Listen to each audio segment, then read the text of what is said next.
Hello friends, welcome into the Cowboys Report. I am your host, Tom Downey. Let's dive right into the latest Cowboys rumors. First up, could Zeke Elliott be the highest paid running back in the NFL?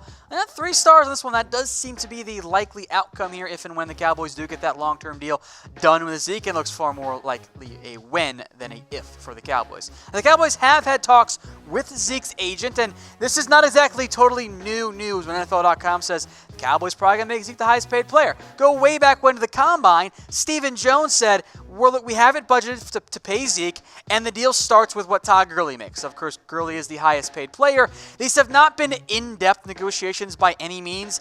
This is more of the, hey, let's check in, see how things are going. Okay, we're pretty much on the same page. And it kind of looks a little bit like this one, and probably a little bit more expensive as well. Remember that Todd Gurley extension, which was signed around the same time that if Zeke gets a deal done before camp this year, before the preseason this year, fits about the same timeline when technically Zeke has 2 more years left on his deal this year and then the 5th-year option. But it was a 4-year extension worth $57.5 million, $45 million of which was guaranteed.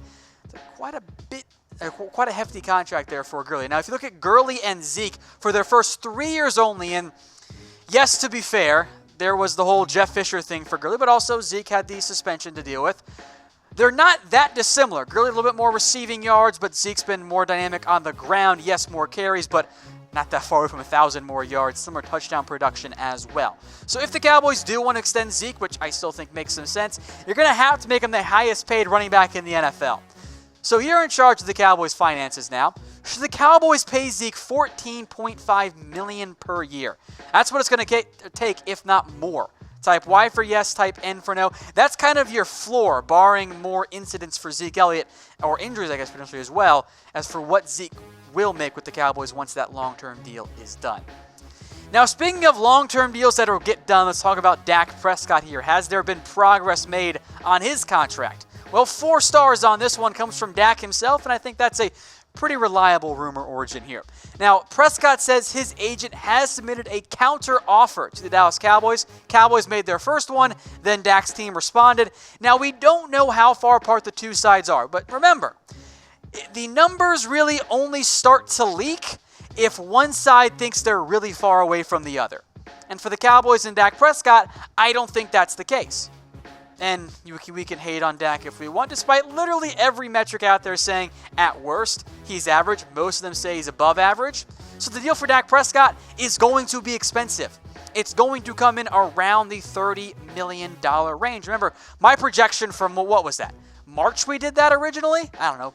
All the months kind of blurred together these days. But that came in just under 30.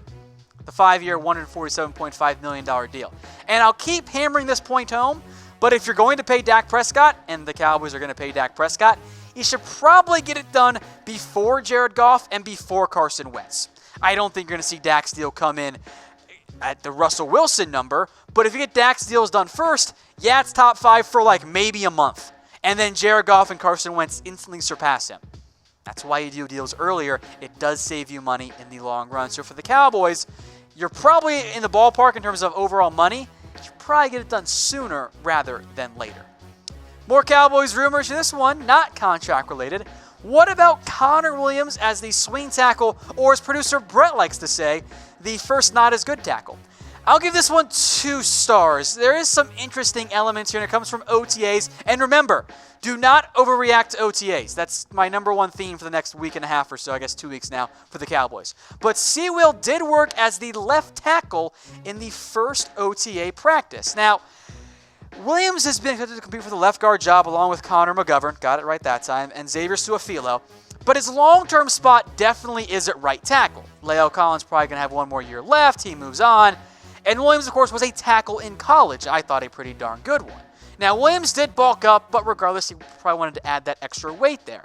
So for the Cowboys, as much as I want to hammer home let's have some stability there, Williams is maybe the one where you are open to having more flexibility, because next year you're going to have change almost no matter what. He's probably going to be your right tackle.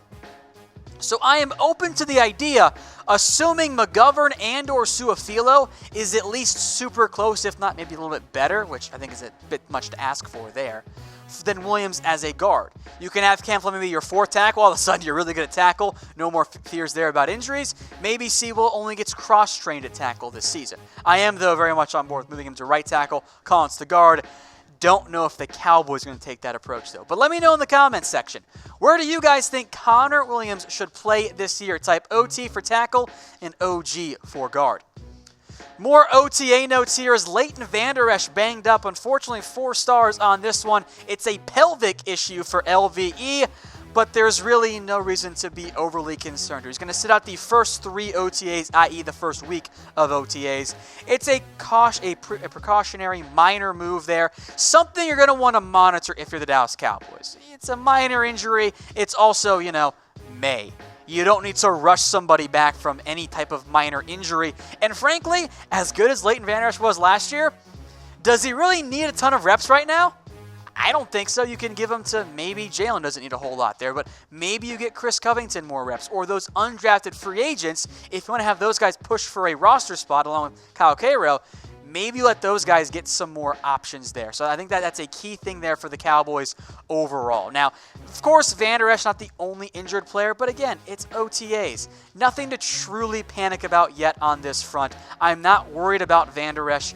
Now, if he's still dealing with the pelvic injury in a month, well, maybe we'll revisit that situation.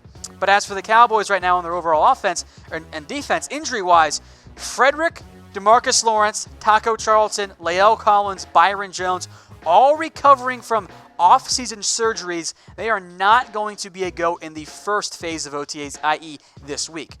Other injuries the Cowboys have to deal with here, Antoine Woods, Allen Hurns, Jamel Showers, yes, still on the roster, also dealing with his own injury problems, and then Christian Covington and Vander Esch with the calf and the pelvic issue. Both of those players didn't have surgery. Those were kind of more of the surprises on that front for the Cowboys, but nothing to be overly concerned about on that front.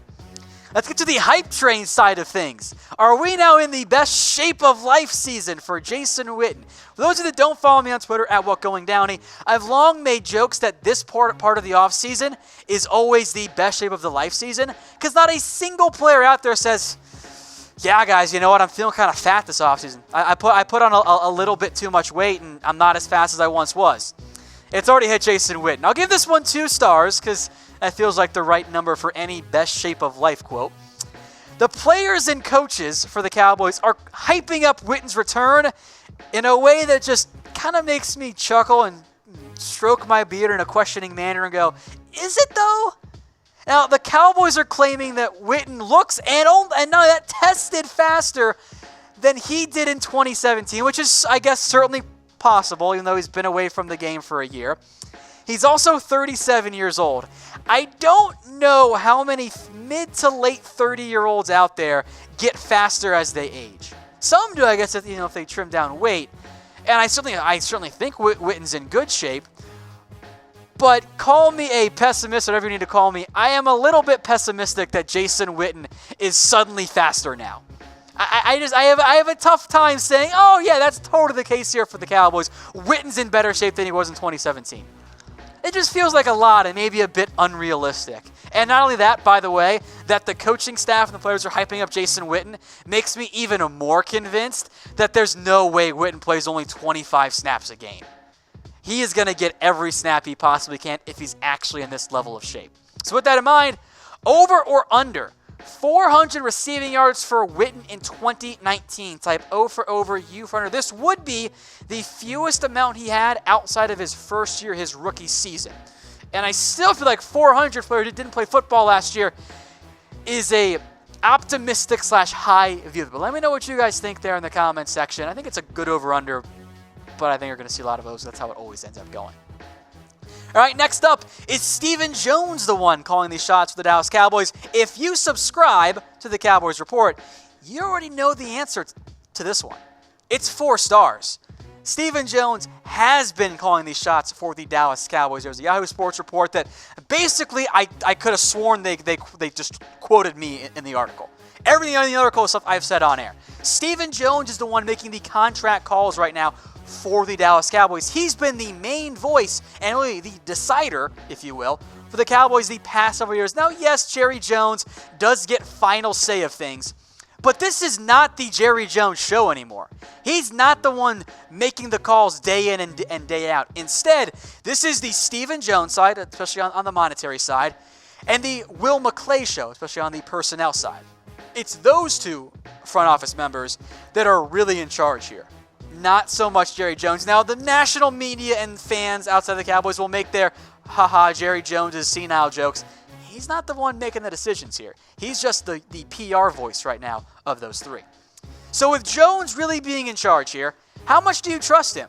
Grade on a scale of 1 to 10. Let me know in the comment section. Number 1 being you have absolutely no faith in me. They should hire me as the GM/VP of player personnel. And 10 meaning you have the complete faith in Stephen Jones. He's better than Jimmy Johnson in his prime. Let me know what you guys think in the comment section. Hey Cowboys fans, thanks for watching the Cowboys Report. If you haven't already, click right here to subscribe to our channel for all the best Cowboys coverage on the internet. That's news, rumors, highlights, mailbags, film studies, and a whole lot more. And I'm making your lives a little bit easier as well with the next Cowboys Report video right here.